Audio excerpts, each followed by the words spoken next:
नमस्कार दोस्तों, मैं सत्यम विश्वकर्मा आप सभी का एक बार फिर से स्वागत करता हूं UP exam point YouTube channel पर।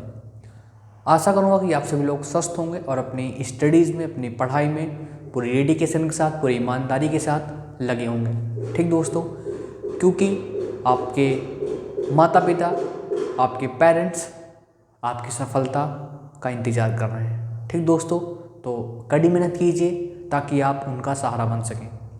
तो दोस्तों स्टार्ट करते हैं। आज हम एक नया टेंस पढ़ना है, प्रेजेंट परफेक्ट टेंस। हमने प्रेजेंट इंडेफिनिट टेंस को समाप्त किया। सबसे पहले हमने सिंपल प्रेजेंट टेंस सीखा, फिर हमने प्रेजेंट इंडेफिनिट टेंस और प्रेजेंट कॉन्टिन्यूअस टेंस को समाप्त किया। आज हमें प्रेजेंट परफेक्ट टेंस सीखना है, तो आइए हम सीखने का प्रयास करते हैं।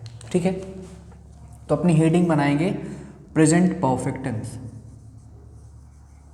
Present perfect tense, present perfect tense समझने का दोस्तों प्रयास करते हैं कि होता क्या है। तो प्रेजेंट परफेक्ट टेंस का मतलब होता है कि वर्तमान समय में कोई काम हो गया होगा। ठीक है, तो सबसे पहले इसकी हम पहचान सीखते हैं। सबसे पहले क्या सीखते हैं? सबसे पहले इसकी हम पहचान सीखते हैं कि कैसे पहचानोगे कि ये जो वाक्य है ये प्रेजेंट परफेक्ट टेंस का वाक्य है। ठीक दोस्तों, तो जिन वाक्यों के अंत में, जिन वाक्यों के अंत में, जिन वाक्यों के अंत में, ठीक है, चुका है, चुका है, चुकी है, चुका है, चुकी है, चुके हैं, चुका हूं, चुका हूं, ठीक है,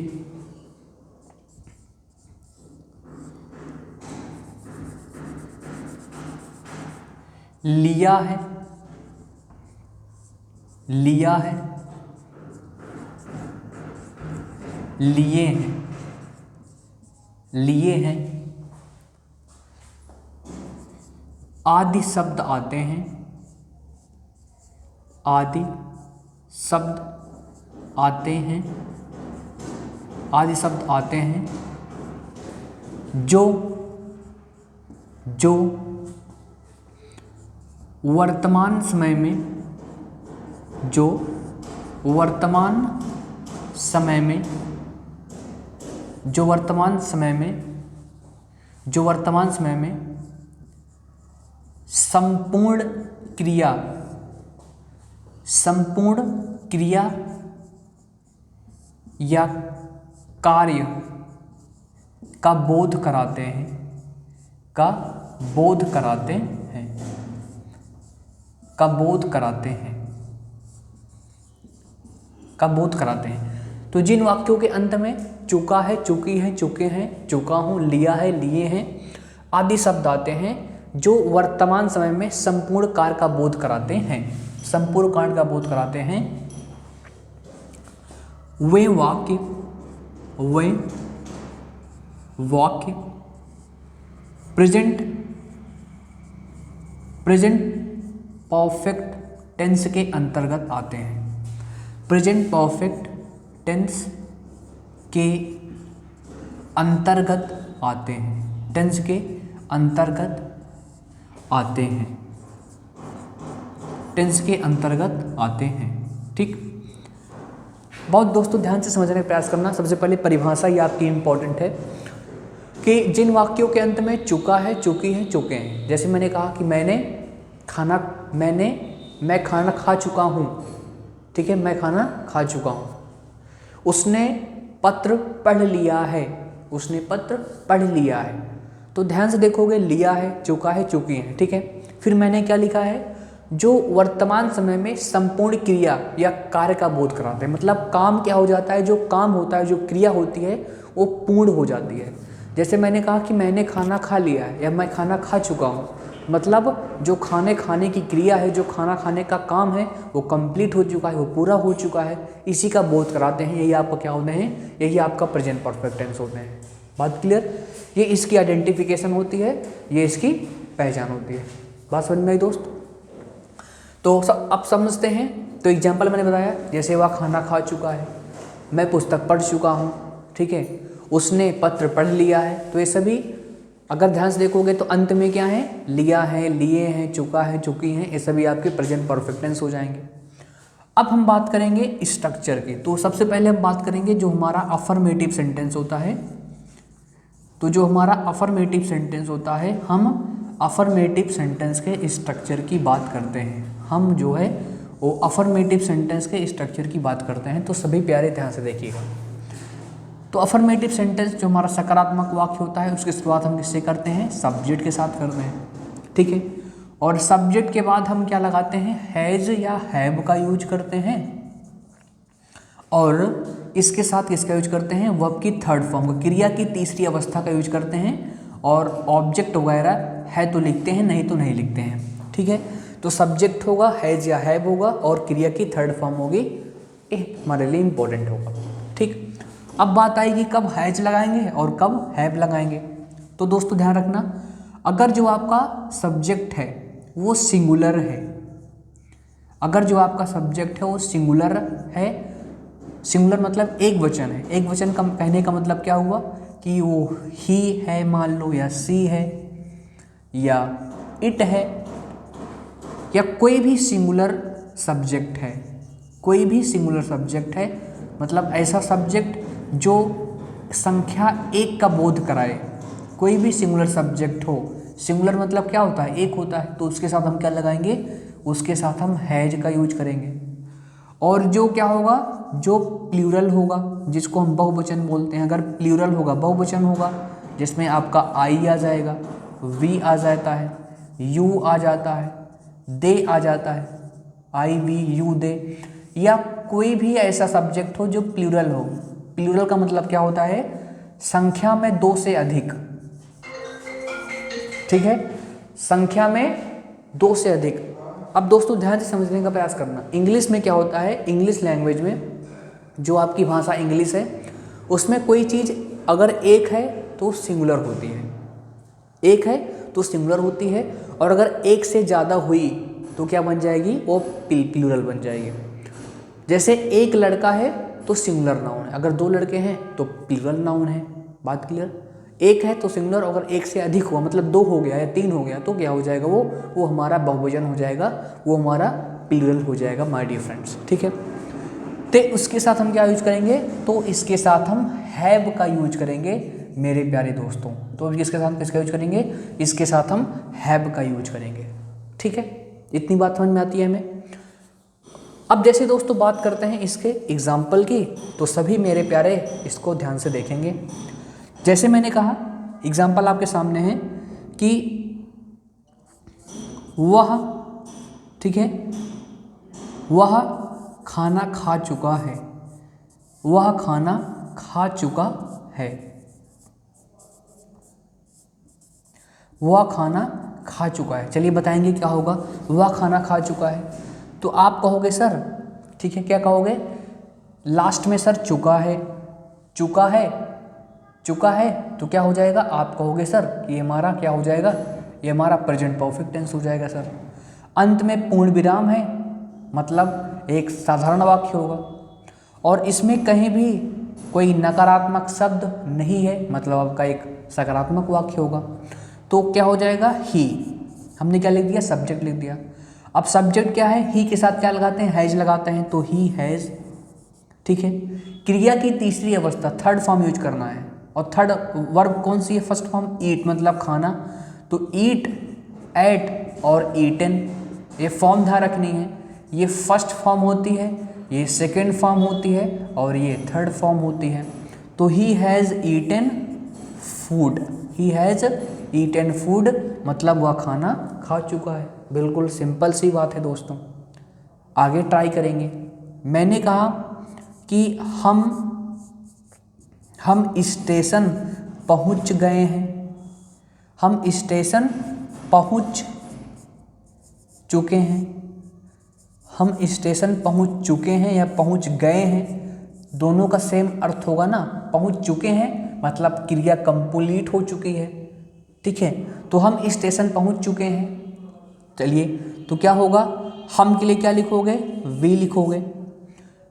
वी के साथ क्या लगाओगे, हैव लगाओगे, वी हैव, ठीक है। पहुंचना मतलब क्या होता है, पहुंचना मतलब रीच होता है, रीच मतलब पहुंचना, या अराइव मतलब भी पहुंचना होता है। दोनों का मतलब क्या होता है, पहुंचना होता है, रीच। तो इसकी थर्ड फॉर्म क्या हो जाएगी, रीच्ड हो जाएगी। क्या हो जाएगी, रीच्ड हो जाएगी। जो रीच्ड है ना, यही सेकंड फॉर्म होती है और यही थर्ड फॉर्म भी होती है। जो अराइव्ड है ना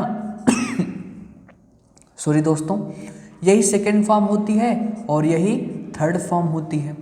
तो वी हैव रीच्ड, हम कहाँ पहुँच चुके हैं, स्टेशन पहुँच चुके हैं। We have reach the station, we have reach the station, हम स्टेशन पहुँच चुके हैं, ये हमारा सही हो जाएगा। क्या बात क्लियर हुई दोस्तों। चलिए अगला एग्जाम्पल देखने का प्रयास करना। हमने कहा मोहन अपना काम कर चुका है, मोहन अपना काम पूरा कर चुका है, पूरा कर चुका है। मोहन अपना काम पूरा कर चुका है, ठीक है। तो मोहन अपना काम पूरा कर चुका है, तो देखते हैं लास्ट में चुका है तो प्रेजेंट परफेक्ट टेंस होगा। सब्जेक्ट कौन है, मोहन, तो आपने क्या लिखा, मोहन लिखा। मोहन के साथ हैज लगाओगे, Mohan has completed, Mohan has completed, क्या कंप्लीट कर चुका है, अपना काम, हिज वर्क। अपना काम मतलब his work, his work. Mohan has completed his work, ये हमारा सही हो जाएगा। ठीक दोस्तों, बात क्लियर। आगे बात करते हैं। सोनम ने, ठीक है, सोनम ने गृह कार्य पूरा कर लिया है, सोनम ने गृह कार्य पूरा कर लिया है।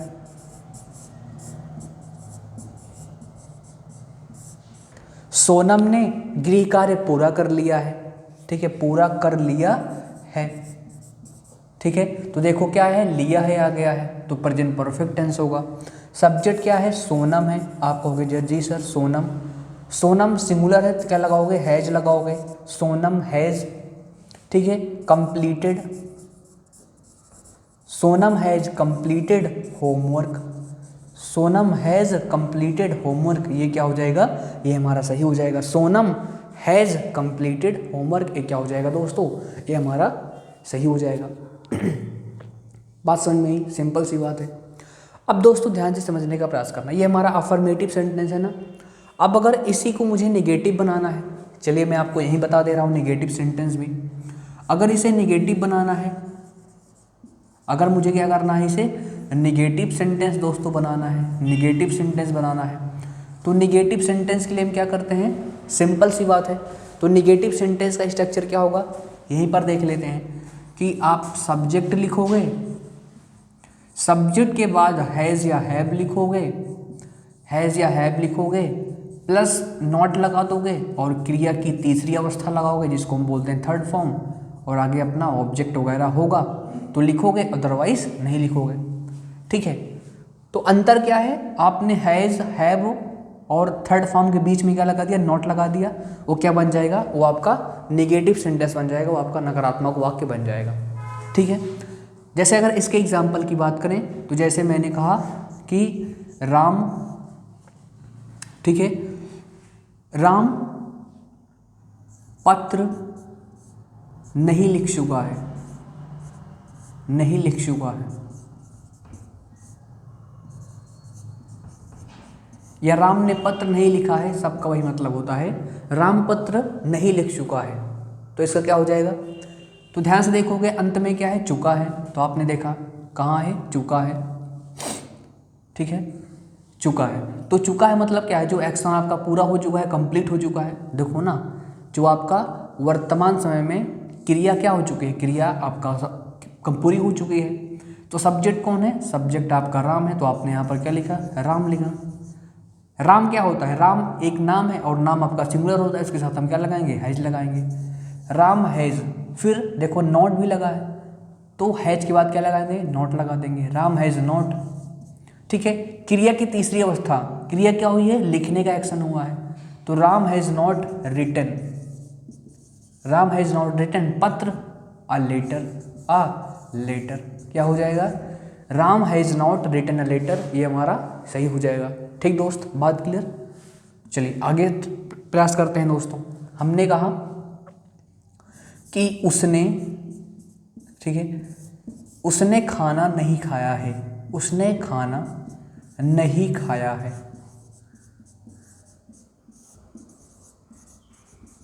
उसने खाना नहीं खाया है। ठीक है, तो देखो उसने खाना नहीं खाया है।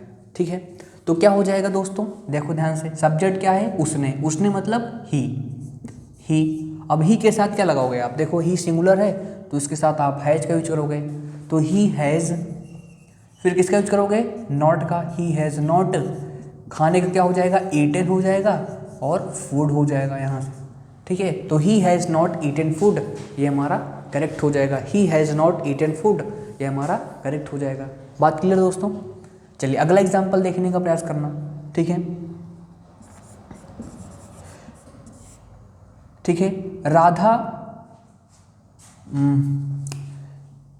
राधा पत्र,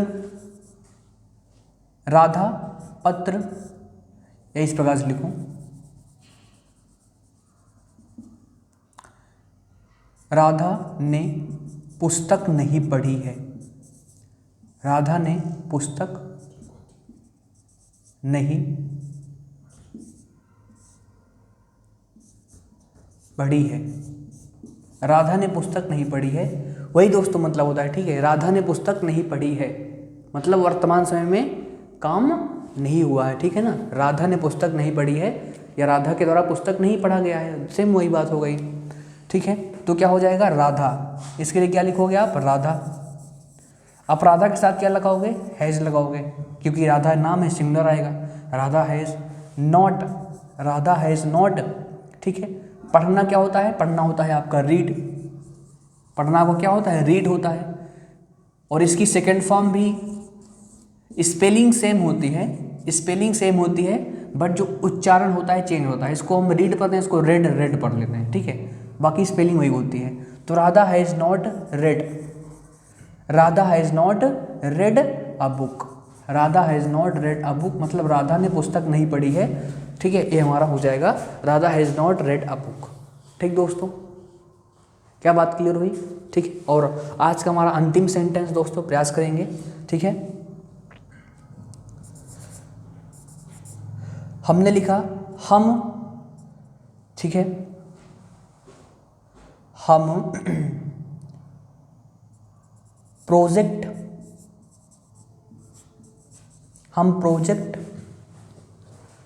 हम प्रोजेक्ट पूरा नहीं कर चुके हैं, पूरा नहीं कर चुके हैं, हम प्रोजेक्ट पूरा नहीं कर चुके हैं मतलब हमने अभी प्रोजेक्ट को पूरा नहीं किया है, हम प्रोजेक्ट पूरा नहीं कर चुके हैं। तो चुके हैं लास्ट में आ गया, और नहीं भी है मतलब आपका एक नेगेटिव सेंटेंस है। तो सब्जेक्ट क्या है आपका, वी, तो हमने क्या लिखा, वी लिखा। अब वी क्या होता है, वी आपका प्लूरल होता है, उसके साथ क्या लगाओगे, हैव लगाओगे, वी हैव, फिर क्या लगाना है, नॉट का यूज करना है, वी हैव नॉट। ठीक है, पूरा करना क्या हो जाएगा, कंप्लीटेड, पूरा करना आपका क्या हो जाएगा, कंप्लीटेड हो जाएगा। तो we have not completed the project, हमने प्रोजेक्ट को कंप्लीट नहीं किया है, हमने प्रोजेक्ट को कंप्लीट नहीं किया है। ठीक दोस्तों, बात क्लियर हुई। ठीक है, तो ये आपका हो जाएगा कंप्लीट। तो दोस्तों हमने इस वीडियो में प्रेजेंट परफेक्ट टेंस का अफर्मेटिव सेंटेंस सीखा है और निगेटिव सेंटेंस सीखा है। स्ट्रक्चर ध्यान रखना है, इसमें अगर अफर्मेटिव सेंटेंस तो सब्जेक्ट आएगा, हैज़ या हैव आएगा और उसके साथ वर्ब की थर्ड फॉर्म आएगी, और निगेटिव सेंटेंस है तो हैज़ या हैव आएगा सब्जेक्ट के बाद, और नॉट आएगा देन वर्ब की थर्ड फॉर्म आएगी। पहचान आपने सीख ली है, चुका है, चुकी हैं, चुके हैं, लिया है, लिए हैं, मतलब वर्तमान समय में आपका काम कंप्लीट हो चुका है। जैसे मैं अफर्मेटिव सेंटेंस पढ़ा चुका हूँ, तो देखो वर्तमान समय में मैंने आपको अफर्मेटिव सेंटेंस पढ़ा दिया है। तो इस प्रकार से आप पहचानोगे, और किसी भी वाक्य को जो कि प्रेजेंट परफेक्ट टेंस का होगा उसे आप हिंदी से इंग्लिश में ट्रांसलेट कर सकते हैं। ठीक दोस्तों, आशा करूँगा कि आपने वीडियो को अच्छा लगा होगा आपको वीडियो। अगर वीडियो पसंद आई हो तो वीडियो को अप्लाई कर देंगे, शेयर कर देंगे और अपने दोस्तों के साथ वीडियो को शेयर कर देंगे अच्छे से। और वीडियो कैसे लगी कमेंट बॉक्स में जरूर बताएंगे और यूपी एग्ज़ाम पॉइंट को सब्सक्राइब कर देंगे। मिलेंगे नेक्स्ट वीडियो में। Thank you very much.